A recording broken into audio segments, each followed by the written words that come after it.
যে আমরা যে আন্দোলন অভ্যুত্থান চেয়েছিলাম, সেই অভ্যুত্থান এই সংস্কৃতি ধ্বংসের জন্য নয়, মানুষের মধ্যে ভেদাভেদ সৃষ্টির জন্য নয়, ধর্মীয় আগ্রাসনের জন্য নয়। আমরা চেয়েছিলাম একটি বৈষম্যমুক্ত সমাজ ব্যবস্থা, যেখানে সকল মানুষ, সকল ধর্মের মানুষ, সকল সংস্কৃতির মানুষ, সকল মতাদর্শের মানুষ একত্রিত হয়ে আমরা সহ অবস্থান করব, আমাদের বাংলাদেশটাকে সুন্দরভাবে গড়ে তুলব মুক্তিযুদ্ধের আদর্শকে সামনে রেখে। কিন্তু আমরা যা দেখতে পাচ্ছি এটা খুবই দুঃখজনক, খুবই হতাশাজনক এবং আতঙ্কিত।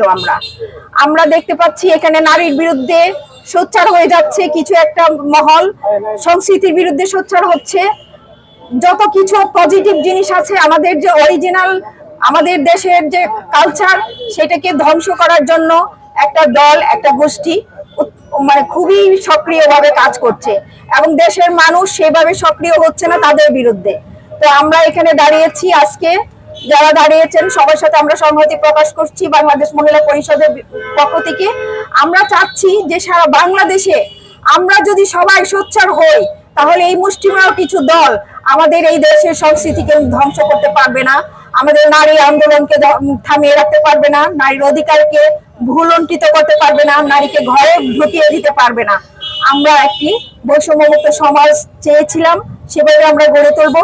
আসুন আমরা সবাই যে যেখানে আছি সবাই মিলে আমরা প্রতিবাদ করি, আমরা যেন নীরব না থাকি। তাহলে হয়তো আমরা আমাদের আসল দেশকে, আমাদের কাঙ্ক্ষিত দেশকে, আমাদের স্বপ্নের দেশকে আমরা ফিরে পাবো, আমাদের সমাজকে আমরা ফিরে পাবো। ধন্যবাদ সবাইকে।